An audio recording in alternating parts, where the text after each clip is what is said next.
அனைவருக்கும் வணக்கம். நான் மணிகண்டன், துபாயிலிருந்து பேசுகிறேன்.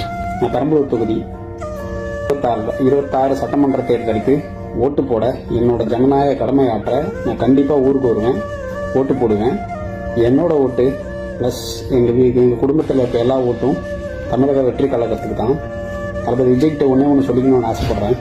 கண்டிப்பாக கூட்டணி கட்சிக்கு போக வேண்டாம். கூட்டணி வந்தாலும் யார் வந்தாலும் வேணாம். கரப்ஷன் எம்எல்ஏ, கரப்ஷன் அரசியல்வாதிகள் வேண்டாம்னு சொல்லி தான் நம்ம புதுசாக கட்சி ஆரம்பிச்சிருக்கோம். கவலைப்படாதீங்க, கண்டிப்பாக நம்ம ஜெயிப்போம். இதில் எந்த மாற்றமும் இல்லை. என்ன நடந்தாலும் சரி, நாங்கள் உங்கள் கூட இருப்போம். கவலைப்படாதீங்க. களம் நமதே, காலமும் நமதே. நன்றி, வணக்கம்.